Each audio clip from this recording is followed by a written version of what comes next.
রাজনীতি বনাম প্রমনীতি গল্পের তৃতীয় অংশ। মারিন তৃণ। মোটামুটি 7 দিনের যাত্রা। রাতের মাঝেই লাগেজ প্যাক করা শেষ করে ভোর হতে না হতেই রওনা দিয়েছে শেহরিন। শাহ আমানত আন্তর্জাতিক বিমানবন্দর হতে সোজা ঢাকা, সেখানে হতে বিদেশ পাড়ি। সূর্য ধরনের জুড়ে প্রস্ফুটিত হয়, সেই সাথে বাড়ে বেলা। প্রিয়তমার ফ্লাইট যখন চট্টগ্রামের আকাশ ছেড়ে প্রেমিক সাহেবের তখন সদ্য ভাঙা ঘুম চোখ হাতে নামে। কপাল কুঁচকে বালিশে মুখ গুঁজে সে কারো কর্কশ ধ্বনিতে বেজায় বিরক্ত হয়ে ওঠে। ভাইয়া, উঠ ভাইয়া। চুপ, উঠিস না কেন? কখন থেকে ডাকছি, কথা কানে যায় না? মুখ বন্ধ করে সোজা জায়গা ছেড়ে চলে যা বেয়াদব। তুই বেয়াদব, বেয়াদব এমপি। উঠবো আমি? উঠার জন্যই তো বলছি। আম্মা ডাকছে নাস্তা করার জন্য, লেট হবে আমার। সানজির ধৈর্যসীমা অতিক্রম করে। 4-5 মিনিট ধরে দাঁড়িয়ে থেকে অনবরত ডাকছে সে, অথচ এমপি সাহেবের ঘুম ভাঙে না কোনোভাবেই। এখন ভেঙেছে তা ভেঙেছে, সরাসরি বকা ছুঁড়ে দিচ্ছে। বেড সাইডে রাখা পানির গ্লাস হতে খানিকটা পানি হাতে তুলে সে ছুঁড়ে মারে সান্নিধ্যের মুখ বরাবর। কুঁচকানো কপাল দ্বিগুণ হারে কুঁচকে যায় সান্নিধ্যের। মুখরেখা তার পানির ছিটাই ভিজে ওঠে। চোখ খুলে বিরক্ত ভঙ্গিতে তাকাই সানজির দিকে। সোজা পথে কাজ না হলে বাঁকা পথে হাঁটতে হয়। তাড়াতাড়ি নিচে আয়, আম্মা ডাকছে। আজকে তোর বিয়ের কথা কনফার্ম হবে, ওয়েট কর। তোর বিয়ের চিন্তা কর আগে। সানজি মুখ ঝামটাপ মেরে চলে যায় ঘর ছেড়ে। সান্নিধ্য দীর্ঘশ্বাস ফেলে আবারও ঘুমের প্রস্তুতি নেয়। কিন্তু ভাগ্য আর ঘুম তার বরাবরই বিপরীতে। চোখ বন্ধ করা মাত্র যান্ত্রিক মুঠোফোন তার ভাইব্রেট করে শুরু দেয়। প্রথমবার ফোন না ধরলেও দ্বিতীয়বার সে বাধ্য হয় ফোন রিসিভ করতে। পিস্তল লোড করে নিয়ে গিয়ে, আমি তোমাকে টাইমিং সেন্স শিখিয়ে দিয়ে আসবো রিমন। স্যার, আমি আরহাম বলছি। সান্নিধ্য খানিকটা মাথা তুলে কপাল ভাঁজ করে ফোনের স্ক্রিনে ভালোভাবে মনোযোগ দিয়ে দেখে আরহামের কল এটা। বলো। স্যার, লতিফ মির্জা 10টায় আপনার অফিসে আসছেন। এত সকালে কেন? উনি আজকেই আবার ঢাকা ব্যাক করবেন, মিটিংটা শেষ করতে চান তাড়াতাড়ি। সব ব্যাটার আমার ঘুমের সাথে শত্রুতা। জি স্যার। নাথিং, কনফার্ম করো। Okay sir.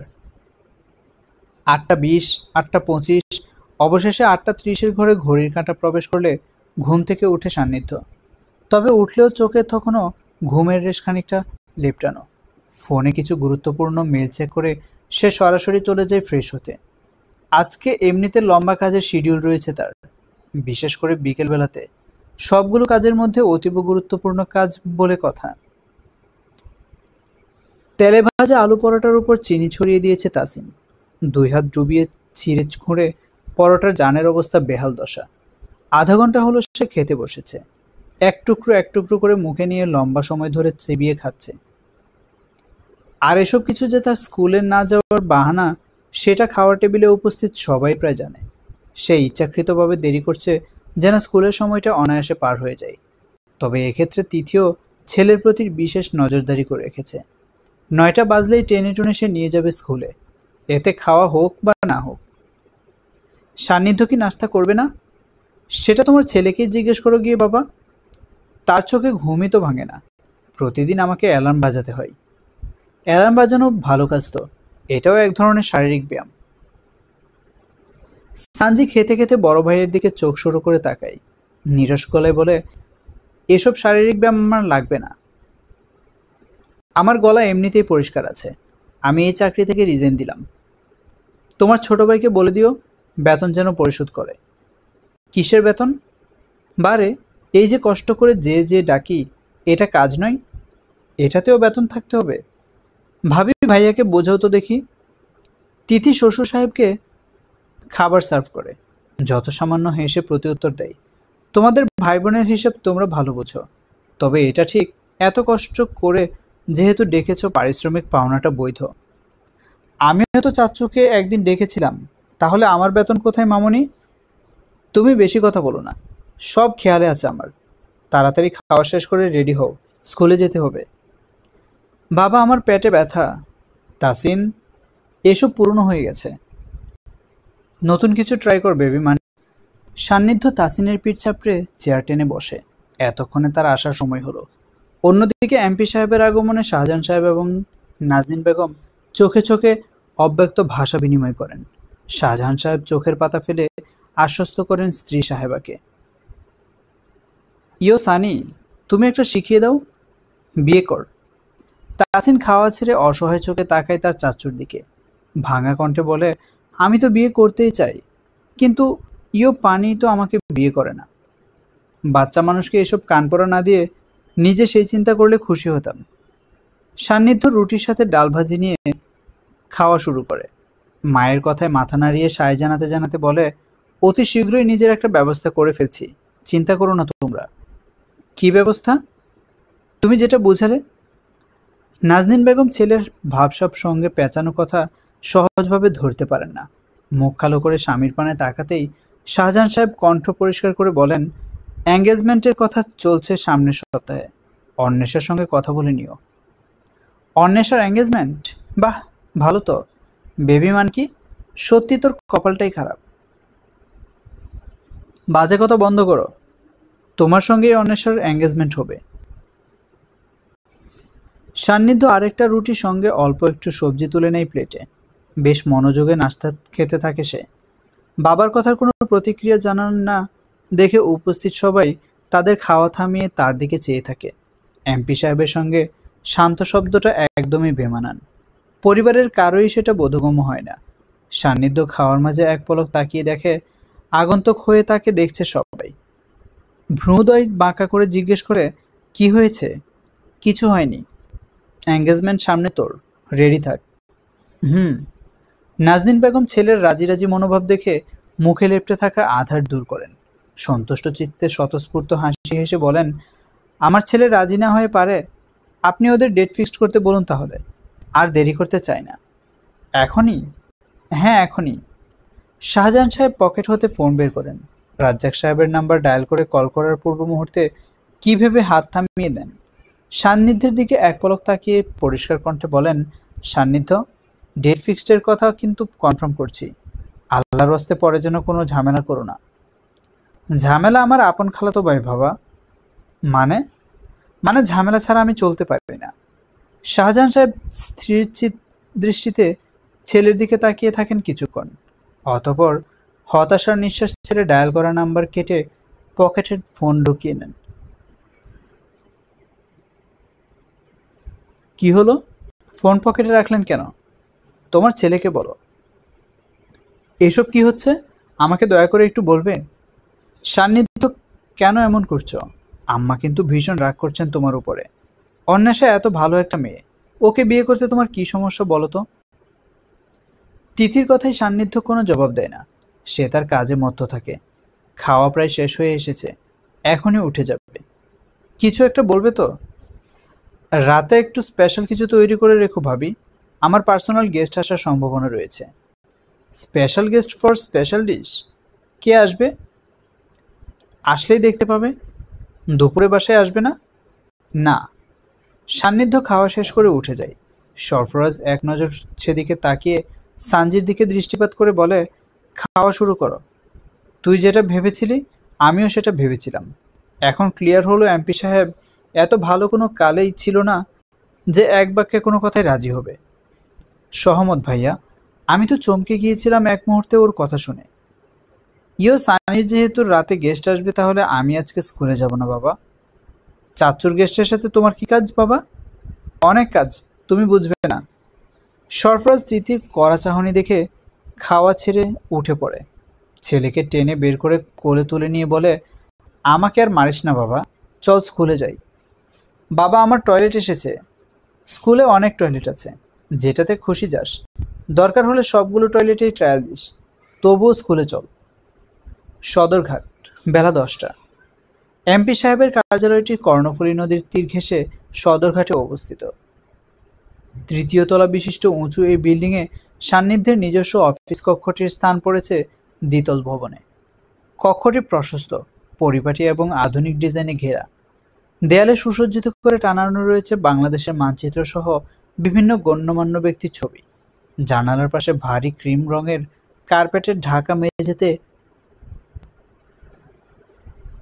একটি বড় কাঠের টেবিল স্থাপন করা হয়েছে, যার চারপাশে কালো লেদার চেয়ার বসানো।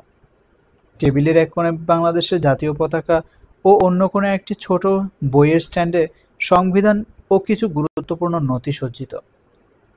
এক কোণে একটি গ্লাস ক্যাবিনেটে ট্রফি স্মারক ও সম্মাননাপত্র সাজানো।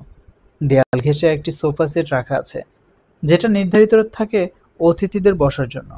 কাঁচে আবৃত কাঠের আলমারিতে স্থান পেয়েছে সমস্ত ফাইল, রিপোর্ট ও সরকারি গ্যাজেট।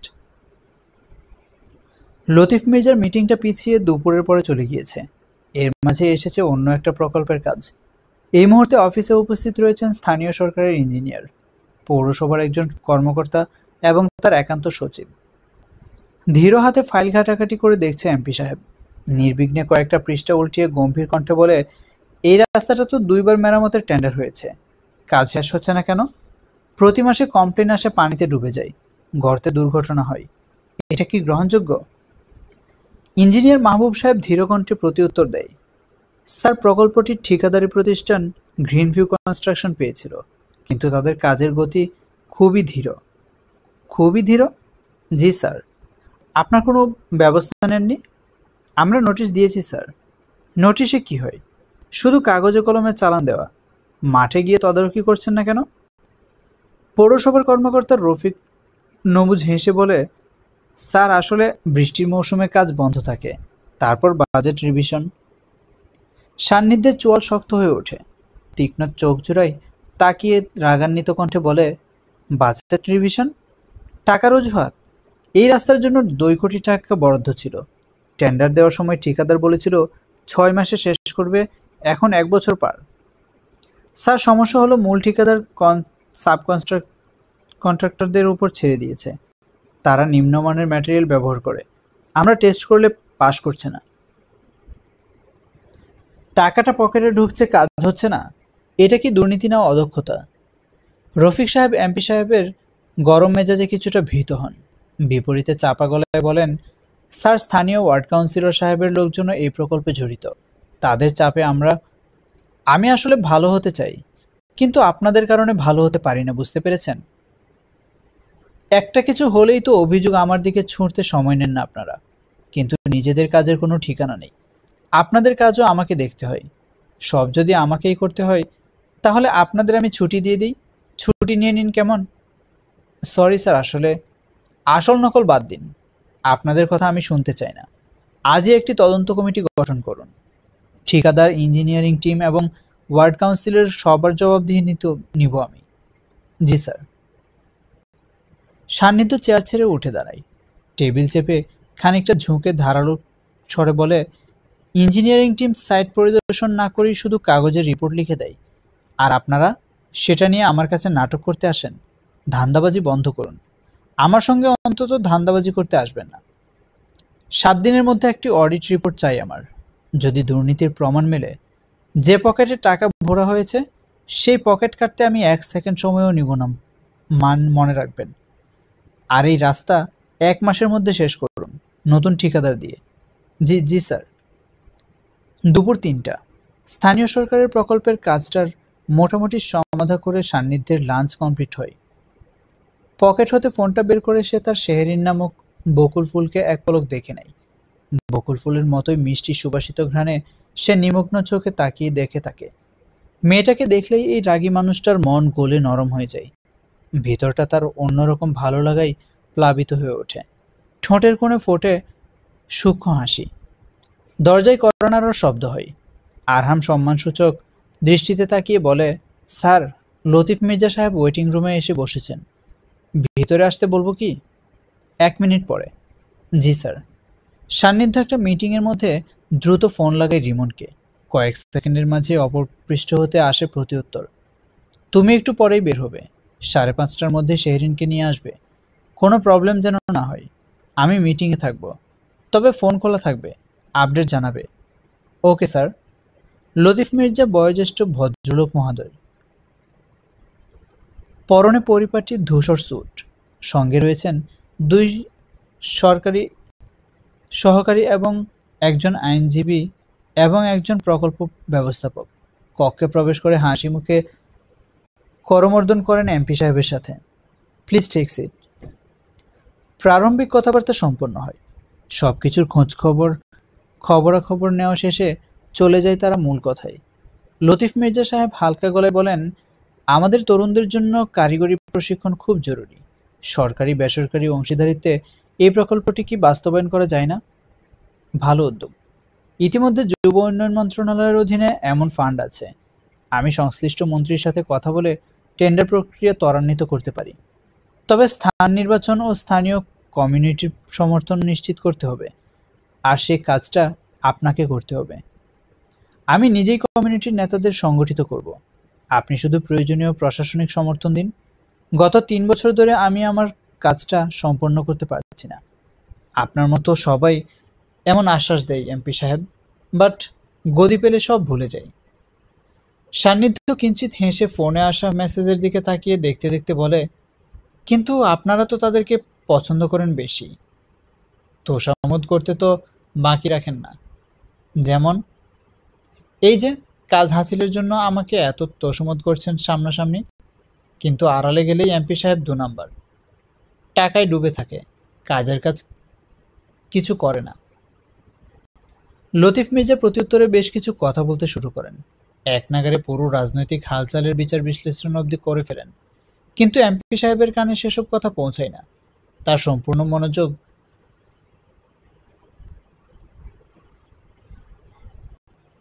রিমনের হতে আসা মাত্র খুদে বার্তায়। ম্যাডাম বাসায় নেই স্যার, ওনার খোঁজ কেউ দিতে পারবে না।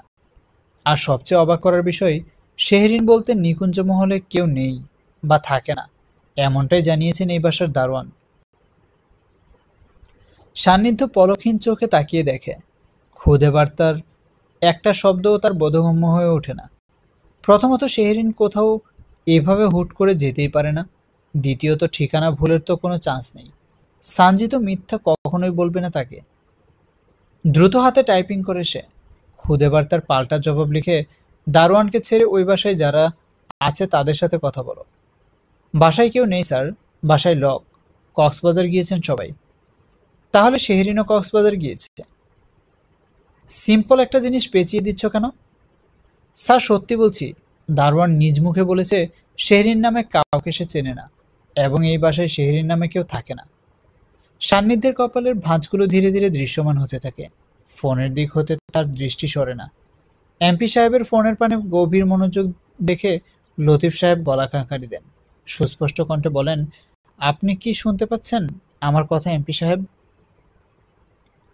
পাচ্ছি, কন্টিনিউ করতে থাকুন। এক জায়গায় গিয়ে আমি দানি বসিয়ে দিয়ে আসব। কিছু সেকেন্ডের ভাবনা শেষে সান্নিধ্যের মস্তিষ্কে কিছু একটার ইঙ্গিত দেয়। ফের দ্রুত হাতে টাইপিং শুরু করে সে। স্টুপিড। শেহরিনের নাম অন্য কিছুও হতে পারে। সানজি ফুল নেম আমাকে বলেছিল।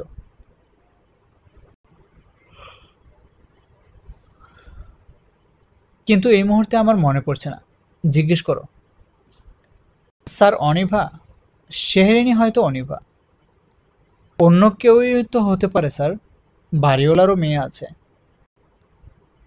কুপরামর্শ কম করে দাও, পজিটিভ থাকো। তুমিও শিওর নই, আমিও শিওর নই। সো নেগেটিভে যাচ্ছ কেন? আমি তোমাকে একটা ছবি পাঠাচ্ছি, সেটা দেখে শিওর হয়ে জানাও। জি স্যার। এমপি সাহেব, আমার মনে হচ্ছে আপনি অন্য কাজে ব্যস্ত।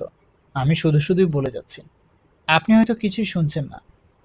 সান্নিধ্য লতিফ সাহেবের সদ্য বলা কথা শুনেও শোনে না। রিমনকে ছবি দেখিয়ে নিশ্চিত হয়েছে অনিভাই শেহরিন। মামার বাসার সবাই তাকে অনিভা নামে চেনে। তবে সবকিছু ঠিকঠাক থাকলেও এমপি সাহেবের শেহরিন এমপি সাহেবকে বোকা বানিয়ে চট্টগ্রাম ছেড়েছে অনেক আগেই।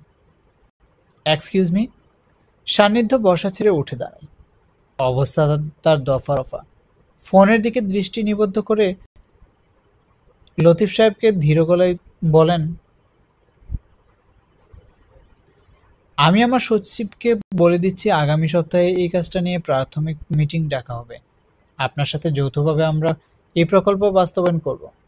চিন্তা করবেন না, আমি একটু ব্যস্ত প্লিজ।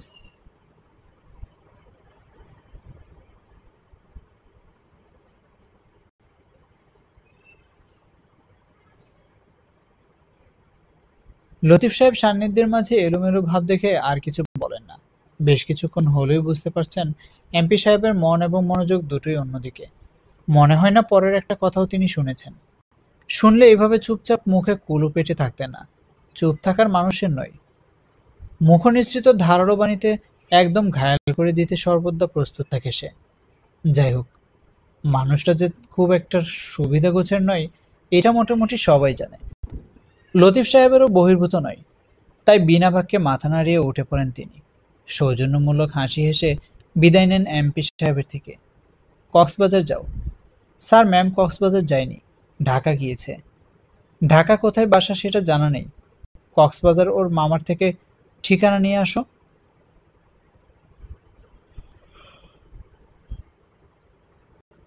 রিমনের ঘাম ছুটে যায়। আঙ্গুল দ্বারা কপাল মুছে নিরাশ গলায় বলে, স্যার, কক্সবাজারে কিভাবে খুঁজে পাবো তাকে? দারোয়ানের থেকে যে ফোন নাম্বারটা নিয়েছি সেটাও বন্ধ বলছে। কক্সবাজারের সমস্ত হোটেল চেক করলে খুঁজে পাওয়া যাবে। দরকার হলে লোক লাগাও। জি স্যার। সময় দীর্ঘ হতে হতে ঘড়িতে বিকেল ৫টা ছেড়ে রাত ৮টা বাজলেও এমপি সাহেবের নিজের বাজে ১২টা। এ বেলার সমস্ত কাজ মিছিল বাদ রেখে সে অস্থির চিত্তে তার প্রেয়সীকে খুঁজে বেড়ায়। ঢাকার উদ্দেশ্যে ফ্লাইটের টিকিট ইতিমধ্যে সে নিশ্চিত করে ফেলেছে। এখন অপেক্ষা শুধু রিমনের হতে সঠিক ঠিকানাটা জানা। Sir, Bashundhara block D, road number ৩১০। ম্যামের বাবার নাম রিজওয়ান আহমেদ। তুমি কোথায় আছো? আমি কক্সবাজার যাওয়ার পথেই ওখানকার লোক দ্বারা খবর পেয়েছি। স্যার, আমার মনে হচ্ছে ম্যাম আপনাকে দেখে ভয় পেয়ে চলে গিয়েছে। সান্নিধ্য অফিস হতে বের হতে হতে গাড়িতে উঠে বসে। আসিফকে গাড়ি চালানোর নির্দেশ দিয়ে দাঁতে দাঁত চেপে শক্ত গলায় বলে, তোমার কি মনে হয় আমি তোমার ম্যামকে পিস্তল ঠেকিয়ে বিয়ের কথা বলেছি? জি না স্যার, কিন্তু এভাবে ম্যাম চলে গেল। ম্যামকে আনার দায়িত্ব আমার। তুমি নিজের দায়িত্ব সামলাও। যত সব গন্ডগোল সব তোমার কারণে হয়েছে। সরি স্যার, বুঝতে পারিনি এরকম হয়ে যাবে। ঢাকায় না পেলে তোমার খবর আছে রিমন। সান্নিধ্য ফোন কেটে দেয়। ঠোঁট গোল করে নিঃশ্বাস ছেড়ে দুহাত ছড়িয়ে দেয় দুপাশে। চোখ বন্ধ করে নিজের ভিতরে অস্থিরতা দমানোর প্রয়াস করতে থাকে। মেয়েটা এভাবে চলে গেল কেন? সত্যি কি ভয় পেয়ে নাকি অন্য কিছু? প্রেম করার সময় নেই আমার, অথচ এই মেয়ে নির্দ্বিধায় আমাকে নাকে দড়ি দিয়ে ঘোরাচ্ছে। 11টা 47 মিনিট। লম্বা আকাশপথ পাড়ি দিয়ে ঢাকায় এসে পৌঁছায় এমপি সাহেব। এয়ারপোর্টের যাবতীয় কাজকর্ম শেষ করে বের হতে হতে অনায়াসে বেজে যায় 12:30টার কাছাকাছি। ভাই, আমার মনে হয় এখন ভাবির বাসায় না যাওয়াই ভালো। বিষয়টা খারাপ দেখায়। আমরা কোথাও স্টে করে সকালে যাই। মাত্র 12টা বাজে। 1টা বাজবে ভাই। কই থাকবো? জি ভাই। আসিফের জিজ্ঞাসাসূচক দৃষ্টিতে সান্নিধ্য দুহাত পাঞ্জাবির পকেটে ঢুকিয়ে নির্বিকার চিত্তে দাঁড়িয়ে থাকে। মাথাটা তার সত্যি হয়তো গিয়েছে। ঢাকায় তার অসংখ্য নেতাকর্মী সহ অনেক আত্মীয় স্বজনের বাস, অথচ সে থাকার জায়গা খুঁজে পাচ্ছে না। তার কাছে মনে হচ্ছে এক শেহরিন ছাড়া ঢাকায় তার আর কোনো আপনজন নেই। শেহরিনই তার একমাত্র আশ্রয়স্থল। কিছু না, প্যান প্যাসিফিকে চলো। ঠিক আছে। সান্নিধ্য সামনে ২ কদম আগায়। এর মাঝে বিকট ভাইব্রেটে ফোন আসে তার। লাউডস্পিকার অন করে রিসিভ করা মাত্র শুনতে পায় এক অমোঘ বাণী। স্যার, ম্যাম ঢাকাতেও নেই।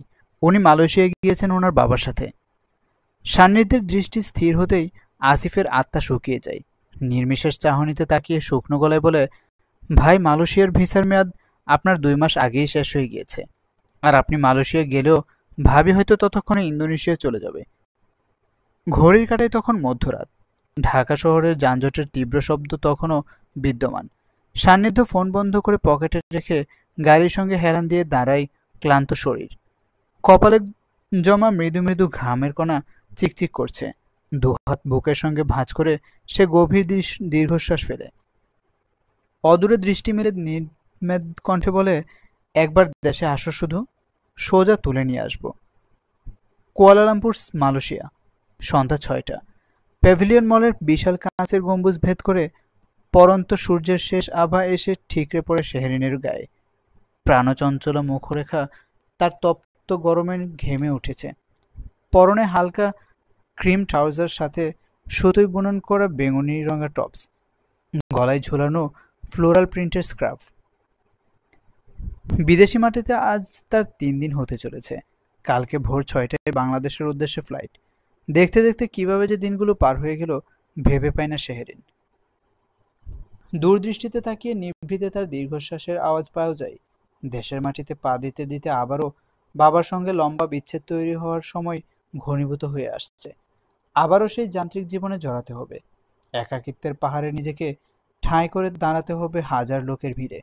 ইস, এই সময়গুলো যদি এখানেই থেমে যেত, যদি সবকিছুর থেকে ছুটি মেলে শুধু বাবার কাঁধে মাথা রেখে স্নেহমাখা কণ্ঠস্বরে নিজের ভিতরে পোড়া দাবানলগুলোকে শীতল করতে পারত, তাহলেই হয়তো সত্যিকারের সুখ জিনিসটাকে সে মনে প্রাণে অনুভব করতে পারত।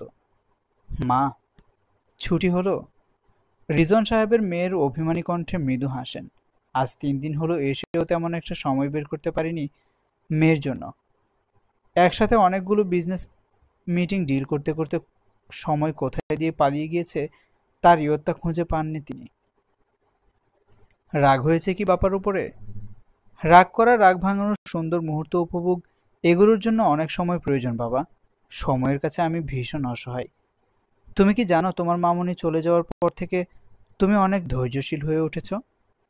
পরিস্থিতি আমাকে হয়তো ধৈর্যশীল করেছে বাবা, নয়তো এতক্ষণের রাগে নাক মুখ ফুলিয়ে বসে থাকতাম, মুখ ফিরিয়ে রাখতাম, অভিমানে তোমার সঙ্গে কথা বলতাম না। বাবার উপরে ভীষণ রাগ মনে পুষে রেখেছ, এটা আমি জানি, কিন্তু নিজেকে দুর্ভেদ্য প্রাচীর তৈরি করে রেখেছ যেন তোমার ভিতরটা আমি উঁকি দিয়ে দেখতে না পারি। শেহরিন ঘুরে তাকাই, বাবার দিকে চেয়ে ক্ষীণ হেসে বলে, হাঁটা যাক। ঠিক আছে। পিচঢালা বিভুঁইয়ে রাস্তা তখন জমজমাট। বুকিত মিন্তাং এলাকার রাস্তাগুলো সন্ধ্যার আলোয় ঝলমল করে উঠেছে। নিয়ন সাইন রেস্তোরাঁর উজ্জ্বল ব্যানার সাথে শপিং মলগুলোর আলোকসজ্জা মিলিয়ে তৈরি হয়ে আছে এক ঝমকালো পরিবেশ। লোকজনের সমাগম পুরো জায়গা জুড়ে। শেহরিন বাবার কনুইয়ে নিজের হাত আবদ্ধ করে ধরে, ধীর পায়ে হাঁটতে হাঁটতে নরম গলায় বলে, কি বলি বলো তো বাবা, এত বড় হয়ে গেলাম অথচ এখনো নিজেকে চিনে উঠতে পারলাম না। পরিবেশ পরিস্থিতি আমাকে এক এক সময় এক এক রূপে নিয়ে আসে। তবে এটা সত্যি, তোমার ব্যস্ততা আগে আমাকে ভীষণ তোর কষ্ট দিত, এমন কষ্ট দিত যেটা আমি সহ্য করতে পারতাম না। সহ্য করতে না পেরে কি কি করেছি সেটা না বলি, তবে ধীরে ধীরে যখন বুঝলাম এগুলো নিতান্তই অর্থহীন, আমি শুধুমাত্র নিজেকে কষ্ট দিচ্ছি, আমার এই কষ্টগুলোর বিনিময়ে কিছুই পাচ্ছি না, না তোমাকে না মামনিকে, বরং তোমার প্রতি আমি নেগেটিভিটি ক্রিয়েট করছি, দূরত্ব বাড়াচ্ছি। তখন থেকে বাদ দিলাম সবকিছু। মনকে বোঝালাম, তোমার একটুখানি সঙ্গতা, একটুখানি সময়ই হয়তো আমার জন্য নির্ধারিত করে দেওয়া হয়েছে, এতটুকুই যথেষ্ট। এর চেয়ে বেশি চাইলেই আমি নিজেকে নিয়ন্ত্রণহীন করে তুলব, ভীষণ কষ্ট পাবো। এই জন্যই কি তুমি বাবাকে পেলে এতটা খুশি হও মা? হ্যাঁ, তবে বাবা হিসেবে তুমি বেস্ট, এটা আমি লক্ষ কোটিবার নির্দ্বিধায় বলতে পারবো। আমার সুন্দর জীবনের জন্য অনেক অনেক বেশি স্যাক্রিফাইস করেছো তুমি, এখনো করে যাচ্ছ। কিভাবে অভিমান করি তাহলে বলো? তোমাকে আমি যতটুকু সময় কাছে পাই বাবা, মনে হয় পুরো পৃথিবী পেয়ে গিয়েছি। আমার জীবনে শূন্যতা বলতে কিছু নেই আর। তাই রাগ অভিমানে পুরো সময়গুলোকে হারাতে চাই না কোনোভাবেই। আমার রাগ অভিমান করা মানা, ভীষণ মানা। রিজওয়ান সাহেবের কর্ণকুহরে মেয়ের কথাগুলো গভীরভাবে আঁচ ফেলে। যদিও এটা তার ধারণার মাঝেই ছিল, কিন্তু মুখ হতে শোনা কথাগুলো যেন হৃদয়ে প্রভাব ফেলে কঠিনভাবে। মেয়ে তার কত সহজ গলায় বলেছে কথাগুলো, অথচ এগুলোর ওজন যে এক একটা কতটা ভারী তা হয়তো বাবা হিসেবে তার চেয়ে ভালো আর কেউ বুঝবে না। আমরা আমাদের জীবন বৃত্তান্তকে দূরে রেখে এই সময়টাকে অনুভব করি। দুঃখ কষ্ট সারা জীবনই থাকবে, কিন্তু এই মুহূর্তগুলো আর আসবে না বাবা। আমার মাটা একা একা এত বড় কিভাবে হয়ে গেল আমি সত্যি ভেবে পাই না। শেহরিন বাবার হাত শক্ত করে ধরে, সামনে দৃষ্টি রেখে স্বতঃস্ফূর্ত কণ্ঠে বলে, বাবাদের চোখে মেয়েরা বড় হয় না কখনো। তুমি শুধু এভাবেই আমার সঙ্গে থেকো, আর কিছু লাগবে না আমার। রাস্তার ধারে স্থানীয় বিক্রেতাদের স্টলে নানা রকম মালয়েশিয়ান স্ট্রিট ফুডের সুগন্ধ ভেসে আসছে। সতেজ পাড থাই, জুসি কাকের গরম গরম ভাব, আর সাথে এর মশলাদার গন্ধে চারপাশ মম করে। কাঠকয়লার ধোঁয়ায় মাখা মাংসের গন্ধে শেহরিনের পেটটা গড়গড় করে ওঠে। ইয়াক, কি বাজে স্মেল! Let's try. নো বাবা, কি বলছো তুমি? গন্ধেই আমার বমি আসছে। খাবারের জিনিসে এরকম অতৃপ্তি আনতে হয় না। তুমি ট্রাই করো তাহলে। রিজওয়ান সাহেব এক মুহূর্ত ভেবে দীর্ঘশ্বাস ফেলে বলেন, না, আমার মায়ের অপছন্দের জিনিস আমি খাই না। তোমার তো ভালো লাগে খেতে বাবা, হজম হবে না। শেহরিন ফিক করে হেসে ওঠে বাবার মুখভঙ্গি দেখে। মন তার এখন সতেজতায় পরিপূর্ণ। তার যেটা অপছন্দ, বাবার সেখানে ঘোরতর বিপত্তি। হাজার পছন্দ হলেও সে আর ফিরেই তাকাবে না সেদিকে। একজন বাবা হিসেবে তাকে এত আত্মত্যাগ কে করতে বলেছে ভেবে পায় না শেহরিন কোনোভাবেই। কেএলসিসি পার্কের লেকের পাশে বাবা মেয়ে এসে ঠাঁই মেলায়। চারিদিকে মনোমুগ্ধকর এক পরিবেশ। তাদের বসারত স্থানের পাশেই ঝর্ণার ন্যায় বহমান ফোয়ারার জল ধীরে ধীরে উঁচু হয়ে পড়ছে। দু একটা জলের কণা ছুটে এসে শেহরিনের শরীর স্পর্শ করে দিয়ে যায়, আর এতেই কোমল রমণী আপন ছন্দে শিহরিত হয়ে ওঠে। দু একটা জলের কণা হাত দিয়ে নেড়ে নেড়ে সৌন্দর্যের অপার স্নিগ্ধতা অনুভব করে। গরম গরম কফিতে হালকা চুমুক টেনে গল্পগুজবের মাঝে পকেট হতে ফোনটা বের করেন রিজওয়ান সাহেব। উদ্দেশ্য মেয়েকে ছবি তুলে দেওয়া। এটা তার পুরনো কাজ। মেয়েকে সাথে করে যেখানেই যাবেন সেখানেই তাকে স্বল্প সময়ের আধা ফাঁকা ফটোগ্রাফার হতেই হবে। বাবা রাইট সাইড হতে তুলবে, যেন ফোয়ারাটাকেও দেখা যায়। আমি কি এত অথেন্টিক ছবি টবি তুলতে পারি? তুমি আমার সুপারম্যান বাবা, সব পারো তুমি। মেয়ের বাচ্চা সুলভ কথায় আলতো হাসেন রিজওয়ান সাহেব। তবে ছবি তোলার আগেই তার কপাল ভাঁজ হয়ে আসে কল লিস্টে অনেকগুলো কল আসা দেখা। একটু ওয়েট মা, তোমার মামা 5 বার আর কাদের 3 বার ফোন করেছে ইতিমধ্যে। ও হো বাবা, রিসিভ করনি কেন? মাত্র দেখেছি, ফোন মিটিংয়ের সময় সাইলেন্ট করে রেখেছিলাম। শেহরিন গরম কফিতে চুমুক টেনে বলে, কল ব্যাক করো দ্রুত। রিজওয়ান সাহেব মেয়ের কথায় দ্রুত কল ব্যাক করেন। সর্বপ্রথম কল দেন শফিক সাহেবকে। 5 বার কল দিয়েছে যেহেতু নিশ্চয়ই জরুরি কিছু হয়তো। সালাম অভিবাদন শেষে শফিক সাহেবের সঙ্গে কথা শুরু হয়। শেহরিন কফি খেতে খেতে বাবার মুখের ভাষা পড়তে চেষ্টা করে। খারাপ কিছু নয় তো? রিজওয়ান সাহেব মেয়েকে ইশারা করে বুঝান তার ফোনটা কোথায়। শেহরিন বাবার ইশারার ভাবার্থ বুঝতে পেরে তড়িঘড়ি করে টেবিলে রাখা পার্স হতে ফোন বের করে। তৎক্ষণাৎ ফোনটা চালু করতেই চোখে পড়ে মামাও তাকে 5-6 বার কল করেছে। সঙ্গে যতমারও অনেকগুলো কল এসেছে। সরি বাবা, মামাকে বলো আমার ফোনও সাইলেন্ট ছিল। রিজওয়ান সাহেব ফোন লাউড স্পিকারে দেন। টেবিলের মাঝে রেখে শফিক সাহেবকে বলেন, শেহরিন শুনতে পাচ্ছে শফিক, এখন বলো। হ্যালো অনিভা। শেহরিন দোটানাগ্রস্ত মন নিয়ে থতমত স্বরে বলে, জি মা। সরি, আসলে আমি ফোন কখন সাইলেন্ট করেছি খেয়াল ছিল না। ইটস ওকে, বুঝতে পেরেছি। মামুনি, তোমার সাথে আমার একটা কথা আছে, শুনতে পাচ্ছ কি ঠিকঠাক? জি মামা, শুনতে পাচ্ছি, বলুন আপনি। যদিও বিষয়গুলো পার্সোনাল, তবুও বলছি। মামুনি, তোমার কি এমপি সাহেব মানে আমাদের চট্টগ্রাম 2 আসনে যিনি আছেন তার সাথে কোনো কিছু রয়েছে? আই মিন সম্পর্ক বা বন্ধুত্ব যাই বলো না কেন। হঠাৎ প্রসঙ্গে এমপি সাহেবের কথাটা উঠতেই শেহরিন ইতস্তত বোধ করে খানিকটা। এলোমেলো দৃষ্টিতে সে একবার বাবার দিকে তাকায় তো একবার ফোনের স্ক্রিনের দিকে। কি উত্তর দিবে ভেবে পায় না। এই লোকের কথা তো সে প্রায় ভুলেই বসেছিল। হুট করে আবার কিভাবে ফিরে এলো? রিল্যাক্স হয়ে মামার প্রশ্নের উত্তর দাও, কোনো প্রেশার নেই। বাবার আশ্বস্ততায় শেহরিন শুকনো ঢোক গিলে বলে, জি না মামা, ওনার সাথে আমার কোনো সম্পর্ক বা বন্ধুত্ব নেই। শিওর তুমি? জি মামা। কিছু হয়েছে কি? হয়েছে বলতে তার কিছু লোকজন এসেছিল কালকে আমার কাছে। তোমার খোঁজ করছিল বারে বারে। ঢাকাতে তোমার বাসার ঠিকানা কোথায় সেটাও আমার কাছে থেকে নিয়ে গিয়েছে। বলেছেন আপনি? না বলে উপায় কি, নাছোড়বান্দা। পুরো 1.5 ঘন্টা আমার পিছু পিছু ঘুরেছে এই ঠিকানার জন্য। পরিশেষে তোমার মামি বিরক্ত হয়ে বলল ঠিকানাটা দিয়ে দিতে, তাই বাধ্য হয়ে দিলাম। শেহরিন চোখ বন্ধ করে চাপা নিঃশ্বাস ছাড়ে। নিজেকে ধাতস্থ করে ধীর কণ্ঠে বলে, আচ্ছা আমি বিষয়টা দেখছি মামা। ঠিক আছে। ফোন কেটে যায়। শেহরিন বাবার দিকে অসহায় চোখে তাকাতেই রিজওয়ান সাহেব সামান্য ঠোঁট প্রসারিত করে বলেন, নেতা সাহেব? হুম, তার মানে এই সেই পাওয়ারফুল পার্সন? বাবা, শান্ত হও। আমি বুঝতে পেরেছি বিষয়টা। নেতা সাহেব মনে হচ্ছে সিরিয়াস। দাঁড়াও, কাদেরকে ফোন করি, দেখি সেখানে কি হয়েছে। রিজন সাহেব ফোন লাউডস্পিকারে রেখেই কাদেরকে ফোন করেন। দুবার রিং শেষে 3বারে কল রিসিভ করেন তিনি।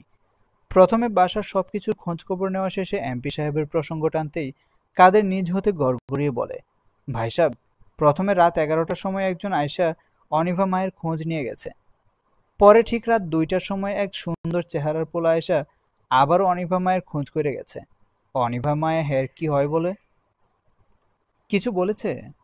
অনিভা মায়ে কবে আসবো, চট্টগ্রাম কবে যাইব, তুমি বলেছ? আমি তো ঠিক জানি না। আর কিছু বলেছে? সুন্দর চেহারার পোলার পাশের জন অনিভা মায়েরে ভাবি ভাবি কইয়া ডাকছিল। সবাইরে দেখা নেতা নেতা মনে হইছে। বাসায় প্রবেশ করেছিল? না ভাইজান। সুন্দর পোলা হের কালো গাড়ির সাথে হেলান দিয়ে দাঁড়ায় কথা কইছে। আমি তার কাছে গেছিলাম। আচ্ছা ঠিক আছে, রাখি তাহলে। আরেকটা কথা ভাইজান, হ্যাঁ কয় শ্বশুরবাড়ি সুন্দর আছে দেখতে, তার পছন্দ হয়েছে অনিভা মায়ের মতোই। রিজন সাহেব কাদেরের এমন কথায় বুঝতে পারেনি কি প্রতিক্রিয়া জানাবেন। সরাসরি শেহরিনের পানে তাকাতেই শেহরিন লজ্জায় দাঁতে দাঁত পিষে অন্যদিকে তাকায়। সমস্ত শরীর তার এমপি সাহেবের উপর রাগে দুঃখে রিরি করছে। এই যে রিতমা কল করেছে, এই মেয়েকেও নিশ্চিত এই বেটা এমপি পাকড়াও করেছিল। না জানি ওর কাছে নিজেকে আবার কি বলে জাহির করেছে। সারা বিশ্বে ঢোল পিটিয়ে ভাইরাস ছড়িয়েছে এই লোক।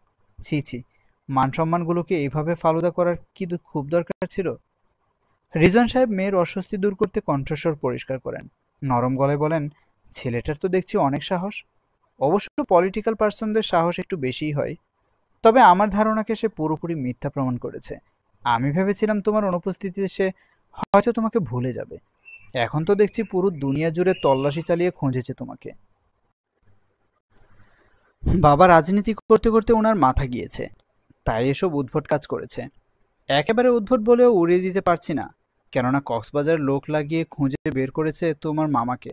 সেখান থেকে ইনফরমেশন নিয়ে নিজে ঢাকায় গিয়েছে। শুরুতেই ভালো এফোর্ট দিচ্ছে, মনে হচ্ছে নেতার পাশাপাশি বেশ ভালোই প্রেমিক পুরুষ। শেহরিন বাবার দিকে সরু চোখে তাকাই, শক্ত কণ্ঠে বলে, মজা করো না বাবা, এই লোকের পাবনা যাওয়া উচিত। মাথা সত্যি সত্যি খারাপ হয়ে গিয়েছে। বুঝতে পারছো মামা মামির সামনে ওনারা কি ভাবছেন? আমি গিয়ে মুখ দেখাবো কিভাবে? মুখ দেখাবে কিভাবে মানে? এখানে তোমার তো কোনো দোষ নেই। চিন্তা করো না, আমি তো আছি। বিষয়টা আমি দেখব। দরকার হলে তোমার নেতা সাহেবকে বুঝিয়ে বলবো। আমার নেতা সাহেব? না মানে ওই আর কি। বাবা তুমি যা ভাবছো আসলে তা নয়। আমি তো কিছুই ভাবছি না মা। শেহরিন কপালে হাত রেখে মেঝে পানে দৃষ্টি নিবদ্ধ রাখে। কাঠের টেবিলের উপরে রাখা ফোনটা হুট করেই তার বিপ বিপ আওয়াজ তোলে। মেঝে হতে দৃষ্টি সরিয়ে চোখের দৃষ্টি ফোনের উপরে রাখতেই দেখে রিতমা হতে এসেছে খুদে বার্তা। কি ব্যাপার মিসেস এমপি, এখনই ফোন রিসিভ করছেন না? কয়দিন পর তো আর চিনতেই পারবেন না। ভালো ভালো, এইভাবে ঘোল খাইয়ে দিলেন।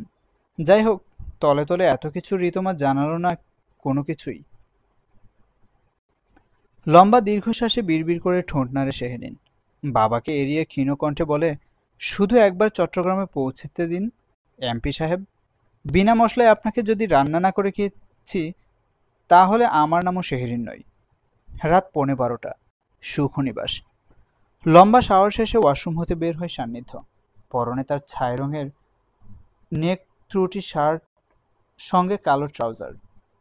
মাথার চুলগুলো তার প্রায় সম্পূর্ণ ভেজা। গলার সঙ্গে টাওয়েল ঝুলিয়ে ডান হাতে ফুলে যাওয়া লাল অংশের দিকে দৃষ্টিপাত রাখে সে। আজকে স্বল্প সময়ের যুদ্ধের ফলাফল এটা। রক্ত জমাট বেঁধে লালচে বর্ণ হয়ে গিয়েছে। ক্ষত জায়গাটা হতে চিনচিনে ব্যথা ছড়ালেও তার কাছে কিছুই মনে হয় না, বরং শেহরিনের অনুপস্থিতির ব্যথায় সে তার চেয়ে দ্বিগুণ হারে কুপোকাত। ল্যাপটপটা নিয়ে বেলকনির উদ্দেশ্যে পা বাড়াতেই ফোন তার আওয়াজ তোলে। ঘুরে এসে ফোনটা রিসিভ করতেই অপর পাশ হতে কারো দুর্বল গলার কণ্ঠস্বর পাওয়া যায়। স্যার, মশা আমাকে তুলে নিয়ে যাচ্ছে। কালকে সকালে ম্যামের বাসার সামনে এসে দাঁড়াই। আজকে ওনার আসার সম্ভাবনা একেবারেই নেই। এটা তোমার শাস্তি। চুপচাপ উপভোগ করো। উপভোগ করতে পারছি না স্যার। অসভ্য মশাগুলো আমার উপর রীতিমতো অত্যাচার চালিয়ে যাচ্ছে। কোথায় দাঁড়িয়ে আছো এখন? ম্যামের মামার বাসার একদম গেটের সামনে। দারোয়ান সাহেবের চাহনিতে সুস্পষ্ট বোঝা যাচ্ছে সে আমাকে চোর হিসেবে মনোনীত করে ফেলেছে ইতিমধ্যে। গণপিটুনি খাওয়ার সম্ভাবনা 19%। সান্নিধ্য ঘড়িতে এক নজর সময় বোলাই, অতঃপর ঠান্ডা গলায় বলে, কালকে সকাল 7টায় গিয়ে আবার একই জায়গায় গিয়ে দাঁড়াবে। আজকের জন্য ছুটি দিলাম। আল্লাহ আপনাকে দীর্ঘজীবী করুক স্যার। একই সঙ্গে ম্যামকে তাড়াতাড়ি দেশে ফিরিয়ে নিয়ে আসুক। তার সাথে সাথে আমরাও মুক্ত হই। খাস দিলে দোয়া করলাম। নিজের ব্রেনের জন্য তো একটু দোয়া করলে পারো। এখন থেকে করব স্যার। সান্নিধ্য ফোন নামাই। আজ 4 দিন হলো সে শেহরিন থেকে বিচ্ছিন্ন, একদমই বিচ্ছিন্ন। সদ্য প্রেমে পড়া প্রেমিক সাহেব তার বকুল ফুল প্রেমিকার অভাবে মরুভূমির বালির ন্যায় শুষ্কতায় জরাজীর্ণ হয়ে উঠেছে। একমাত্র শেহরিন ছাড়া তার ভেতরে বৃষ্টিপাত হওয়া অসম্ভব। এভাবে আর কতদিন? ভীষণ খরায় ভুগছে সে। ল্যাপটপখানা নিয়ে সে বেলকনিতে গিয়ে বসে, দুপা ছড়িয়ে হাঁটুর উপরে রেখে অন করতেই তার পাশে এসে হাজির হয় সানজি। হাতে মোবাইল নিয়ে এসে ধীর পায়ে ভাইয়ের চারপাশে ঘোরাঘুরি করে আর গুনগুন করে গান গায়। সান্নিধ্য আর চোখে একবার সেদিকে দৃষ্টি দিয়ে নিজে কাজে চুপচাপ মনোনিবেশ করে। মালয়েশিয়া আসলেই সুন্দর একটা দেশ। ভাবছি বিয়ের পর ওখানেই হানিমুনে যাব। কি বলিস ভাইয়া? সান্নিধ্য হতে আসে না কোনো প্রত্যুত্তর। সানজি ঠোঁট চিপে নীরব হাসে। ফোনের স্ক্রিনের পানে তাকিয়ে বলে, me with Superman in the glow of the twilight afternoon. Ah, কি ক্যাপশন! ছবিগুলোও কি সুন্দর এসেছে। মেয়েটা এত মিষ্টি কেন ভাইয়া? সান্নিধ্য ল্যাপটপ হতে দৃষ্টি তোলে না। সানজি খানিকটা এগিয়ে এসে ফের নরম গলায় বলে, কারো পৌষ মাস চলছে তো কারো সর্বনাশের মাস চলছে। কেউ ঢাকা চট্টগ্রাম খুঁজে খুঁজে হয়রান, তো কেউ মালয়েশিয়ার লঙ্কায় স্কাই ব্রিজে দাঁড়িয়ে মনের সুখে ছবি তোলে। সবই কপাল। ফোনের ব্রাইটনেস বাড়ে। চোখের সম্মুখে শেহরিনের সদ্য পোস্ট করা ছবিখানা তুলে তাকিয়ে থেকে রসিয়ে রসিয়ে বলে, মেয়েটা অনেক আদুরে। বেগুনি রঙের জামাটা একদম ফুটে উঠেছে। না জানি বেগুনি রঙের শাড়ি পরলে কত সুন্দর লাগবে দেখতে। ছেলেরা তো মাস্ট ক্রাশ খাবে। কেউ কেউ তো আবার ডিরেক্ট বিয়ের প্রস্তাবও দিয়ে বসবে। সান্নিধ্য ঠোঁটের উপর ঠোঁট চেপে ধৈর্যশীল ব্যক্তিদের খাতায় নিজের নাম লেখানোর চেষ্টা করতে থাকে। অবশ্য আজকাল সে নিজেকে বেশ ধৈর্যশীল ব্যক্তি মনে করে। শেহরিন নামটা তার জীবনে আসার আগে এত ধৈর্যশীল সে কোনো কালেই ছিল না। চুপচাপ কোনো কিছু হজম করা তার পক্ষে ভীষণ কঠিন বিষয়। অথচ এখন কি নির্দ্বিধায় যে সে সানজির কথা হজম করে যাচ্ছে। থাক, আর শেহরিন দুর্ভিক্ষে ভুগিস না ভাইয়া। তোকে দেখে আমার ভীষণ কষ্ট হচ্ছে। মনে হচ্ছে আমি চলে গেলেই শেহরিনের অভাবে কেঁদে কুটে ভাসাবি। পায়ে ধরি তোর, কাঁদিস না যেন। এমপি মানুষ তুই, জনগণের আস্থা ভরসা। অন্যদিকে পার্ট টাইম গুন্ডা। তুই যদি প্রেমিকার জন্য কাঁদিস, লোকে নাক টেনে ছি ছি করবে। তোর শত্রুরা হাসাহাসি করবে। শেষে মান সম্মান নিয়ে টানাটানি করতে হবে। ল্যাপটপ বন্ধ হয়ে যায়। ঠোঁট গোল করে নিঃশ্বাস ছাড়ে এমপি সাহেব। মন মস্তিষ্কে ইতিমধ্যে আলোড়ন শুরু হয়ে গিয়েছে। মাত্র গোসল করে আসা শরীরেও তার গরম অনুভূত হয়। নাকের ডগায় কপালের মাঝে বিন্দু বিন্দু ঘাম এসে জমে। বুকের ভিতরের খবরটা না হয় অজানাই থাকুক, এর বৃত্তান্ত সে আর প্রকাশ করতে চায় না। শেহরিন নামক অভাব তাকে নির্দারুণ জ্বালাচ্ছে। সানজি ভাইয়ের দম আটকানো অবস্থা দেখে মুখ ফুলিয়ে হাসলেও অবাক হয় বেশ। এত শান্তশিষ্ট হয়ে বসে থাকার ব্যাপারটা তার বোধগম্য হয় না। তবে যতটুকু খেপিয়েছে এতটুকুই যথেষ্ট। এর বেশি খেপালে ভাই তার নিয়ন্ত্রণহীন হয়ে সোজা খাদে গিয়ে পড়বে। যাওয়ার আগে একটা ভালো সাজেশন দিচ্ছি, শুনে নে। তোর চোখ মুখে শেহরিন নামক রক্তশূন্যতা দেখা দিয়েছে ব্যাপকভাবে। চোখের নিচে হয়তো সাদা ফ্যাকাশে বর্ণ হয়ে গিয়ে এসেছে। অতি শীঘ্রই ডাক্তার দেখা, নয়তো অবস্থা খারাপ হয়ে হসপিটালিস্ট করতে হবে। আসি। সানজি চলে যায়। সান্নিধ্য কতক্ষণ স্থির হয়ে বসে থেকে উঠে দাঁড়ায়। কক্ষে এসে ফোনখানা তুলে সে কল করে তার ব্যক্তিগত সহকারী আরহামকে।